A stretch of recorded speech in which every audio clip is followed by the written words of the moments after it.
સૌ મુક્તોને હૈયાના હેતથી જય સ્વામિનારાયણ. આજનો આપણો વિષય છે અનુભવીની અનુભવ વાણી. ખરેખર અનુભવ વાણી એ આત્માને ઉજાગર કરનારી હોય છે. વ્યક્તિઓને અમુક વસ્તુ કોઈના બદલામાં મળતી હોતી નથી.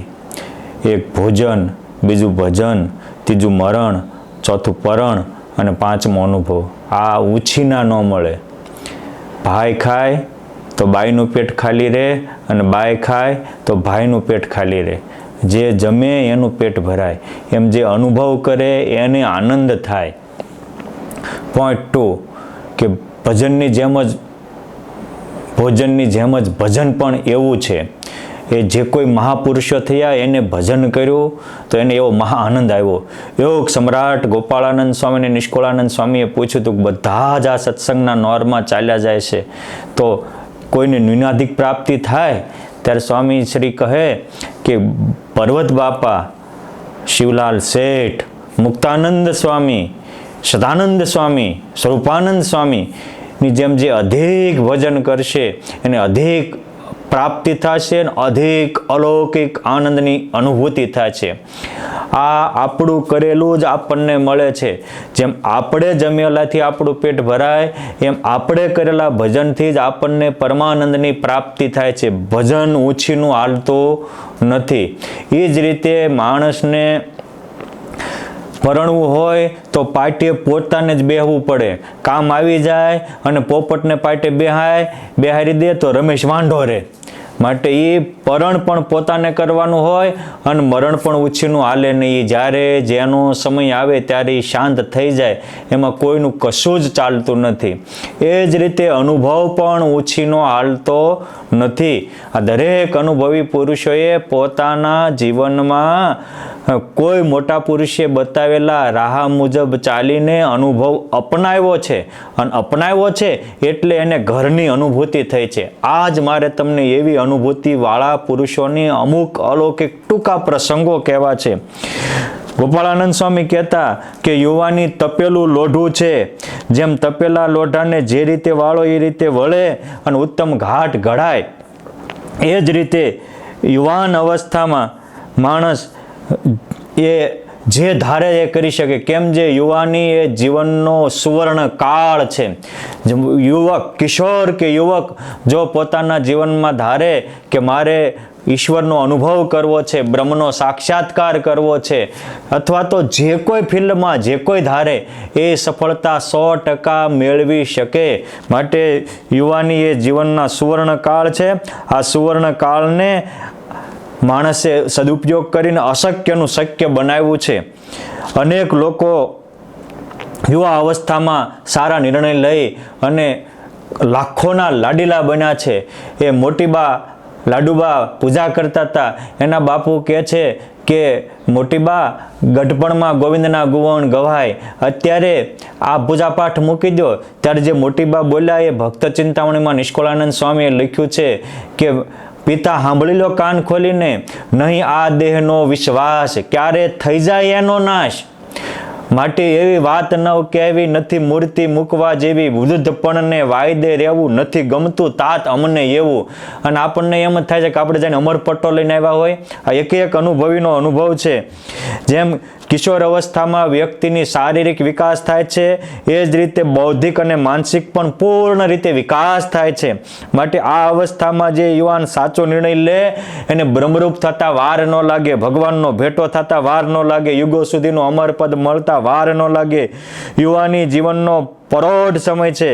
જે વ્યક્તિ વહેલી સવારે જાગીને ચાલી લે તો શ્રમ ઓછો થાય અને પંથ લાંબો કપાઈ જાય. અને પછી મોટી ઉંમરે કરવા જાય તો જેમ ખરા બપોરે હાલતા જાય તો તાપમાં તપી જાય અને કરવાનું રહી જાય. માટે ઉપનિષદોનો પોકાર છે, ઉત્તિષ્ઠ જાગ્રત પાપ્ય વરાન નિબોધત. હે યુવાનો, ઉઠો, જાગો અને કોઈ મોટા પુરુષને માર્ગદર્શન લઈ અને જ્યાં સુધી પરબ્રહ્મ પુરુષોત્તમની પ્રાપ્તિ ન થાય ત્યાં સુધી મંડ્યા રહો. આ આપણા માટે આ ઉપનિષદોનો પોકાર છે. યોગ સમ્રાટ ગોપાળાનંદ સ્વામી કહેતા, યુવાની અવસ્થા એ ઠંડો પહોર છે, ઠંડો પહોરમાં ચાલવા માંડો, નહીતર તડકો થશે, તપી જશો, પામવાનો પંથ દૂર રહી જશે.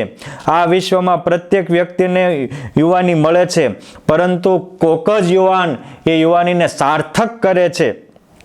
માટે આપણે આપણા યુવાનીને સાર્થક કરવા ધ્યેયનિષ્ઠ બનો, જીવનમાં સાચો માર્ગ અપનાવો.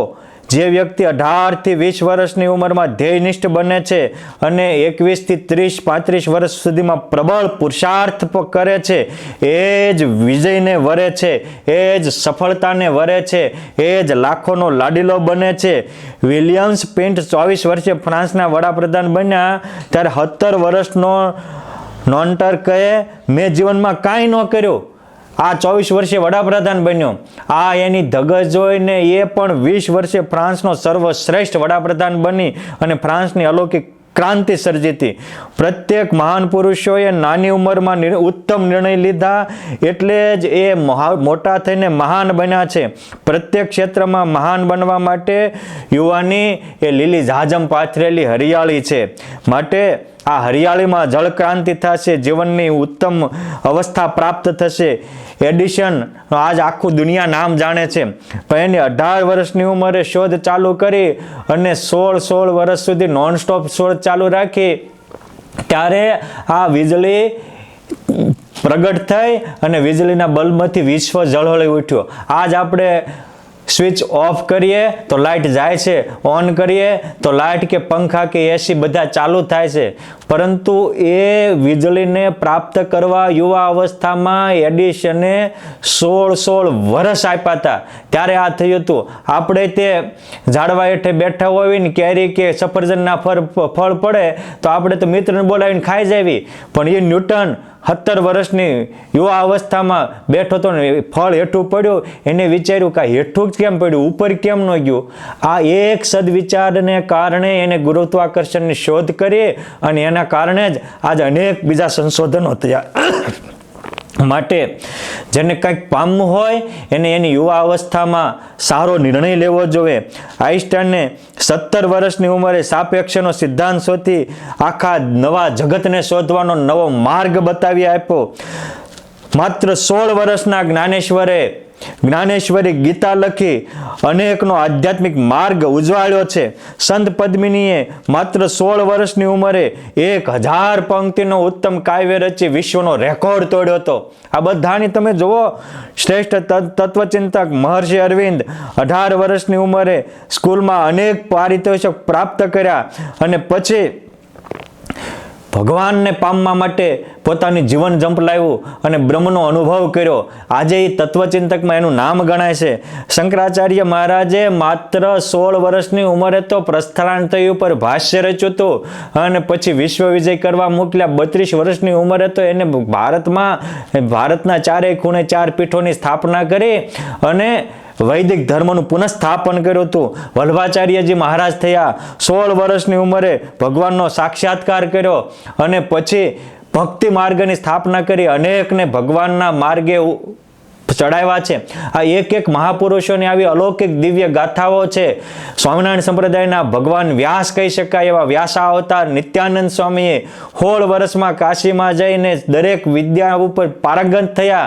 17-18 વર્ષની ઉંમરે તો એને અનેક વિદ્યાનો અભ્યાસ કરી અને વેદાંત કેસરી, વેદાંત ભૂષણ વગેરે અનેક પદવીઓને પ્રાપ્ત કરી અને પછી નિર્ણય લીધો કે આટલું ભણ્યા, આટલી પદવી પ્રાપ્ત થઈ, આનું ફળ શું? આ બદ્ધ અને મુક્તનો આ મોટો તફાવત છે. આ અનુભવીઓ હોય એના અનુભવથી પોતાના જીવનને મૂલ્યાંકન કરે છે કે ભણતરનું ફળ શું? તો કે કોઈ મહાપુરુષને મેળવીને ભગવાનને ભેટી જવું એ ભણતરનું ફળ છે.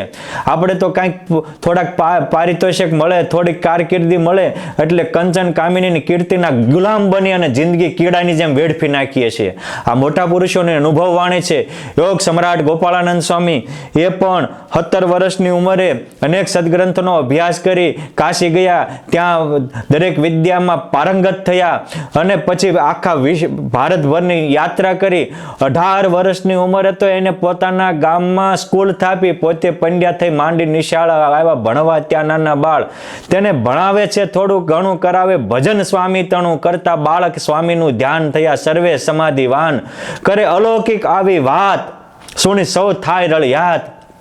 હા, 18 વર્ષની ઉંમરે તેને સ્કૂલ સ્થાપી, અનેક બાળકોને સમાધિ નિષ્ઠ કરી દીધા. પ્રહલાદજીએ 5 વર્ષની ઉંમરે ઈશ્વરની આરાધનામાં ઝંપલાવ્યું. એના માતા પિતાએ અનેક પ્રલોભનો આપ્યા, ત્રિલોકીના રાજ્યનું પ્રલોભન આપ્યું. માથા હાટે ભગવાનને રાખ્યા. યુગો ગયા તો એ બાળક પ્રહલાદને, બાળક ધ્રુવને આપણે યાદ કરીએ છીએ. શું કામ? નાની ઉંમરમાં લીધેલો શ્રેષ્ઠ નિર્ણય. માટે સુખી થવું હોય તો આપણે પણ આપણી આ યુવાનીના સુવર્ણ કાળને ઉજાળો, શ્રેષ્ઠ નિર્ણય લ્યો. યતિરાજ કવિ સમ્રાટ બ્રહ્માનંદ સ્વામી 11 વર્ષની ઉંમરે શિરોઈ રાજાને દરબારમાં ગયા અને ત્યાં કવિતાઓનું અલૌકિક રમઝટ બોલાવી શિરોઈના મહારાજાનું દિલ જીતી લીધું. અને પછી શિરોઈ મહારાજાના ખર્ચે ભુજ પધાર્યા. પિંગલ પાઠશાળામાં અભ્યાસ કર્યો અને 64 વિદ્યામાં પારંગત થયા. અનેક જગ્યાએથી એને લાખ પસાવી જેવા પારિતોષિક મળ્યા. પરંતુ ભગવાન સ્વામિનારાયણને મળતા વર્યા મેં તો વનમાળી રે શિરને સાટે, સંસારીના સુખ એવા ઝાંઝવાના જળ જેવા તુચ્છ જાણી આછા ત્યાગી રે શિરને સાટે. પુરુષોત્તમને વળ્યા. માણસને જિંદગીમાં આપણા ભારતીય સંસ્કારો મુજબ 16 સંસ્કાર છે. 16 સંસ્કારમાં સૌથી મહત્વના 3 સંસ્કાર બધા માટે કમ્પલસરી છે. એક પરણ સંસ્કાર, એક મરણ સંસ્કાર અને એક જન્મ સંસ્કાર. હવે જન્મ સંસ્કાર હોય ત્યારે જન્મ આપણો હોય, આપણે અનામી હોવી અને આપણા નામે બધા બર્થડે ઉજવતા હોય. મરણ સંસ્કાર આપણે નનામીમાં હોવી અને આપણી વાહે હાય હોય કરીને બધા રડતા હોય. એટલે પરણ સંસ્કાર અને મરણ સંસ્કાર એ આપણા હાથની વાત નથી. અરે, જન્મ સંસ્કાર અને મરણ સંસ્કાર એ આપણા હાથની વાત નથી. આપણા હાથમાં ઓનલી ફોર એક જ સંસ્કાર છે, એ છે પરણનો સંસ્કાર. જે માણસ યુવા અવસ્થાએ યોગ્ય વરને શોધે છે એ જીવન અમર બનાવી લે છે. હથેવાળો હરિસંગાથે કીધો ભૂમાનંદ કે જન્મ સુફળ કરી લીધો. મીરાબાઈ કે એસે વર કો ક્યાં વરું જો જાયે સો મર જાય, વર તો એસે વરીએ મેરો ચૂડો અમર હો જાય. એ મીરાબાઈ અમર વર શ્રી કૃષ્ણ ભગવાનને વરી અને મેરે તો એક ગિરધર ગોપાલ દૂસરો ન કોઈ, આમ કઈ ઇતિહાસમાં અમર બની ગયા. આ નાની ઉંમરમાં લીધેલો ઉત્તમ નિર્ણય. સંત દાદુ દયાળ થયા. એના શિષ્ય રજબ હતા અને યુવા અવસ્થામાં પરણવા જતા હતા. ગુરુદેવ રસ્તામાં બેઠેલા જોઈ એને પગે લાગવા ગયા અને એમના ગુરુએ એક ટકોર કરી કે રજબ તુજને ગજબ કિયા, મસ્તક ધાર્યા મોર, આયે થે હરિભજન કો ઓર ચલે નરક કી ઠોર. તું તો પુરુષોત્તમને ભજીને પુરુષોત્તમ રૂપ થાવા સર્જાણો હતો અને નરકના દ્વાર તરફ ક્યાં ગયા?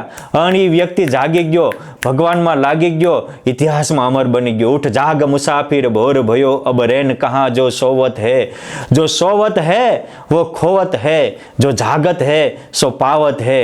માટે જાગો, આ જાગવાનો સમય છે. એ રામાનંદ સ્વામી માત્ર 8 વર્ષની ઉંમરે બ્રહ્મ વિદ્યાની પ્રાપ્તિ કરવા જાય.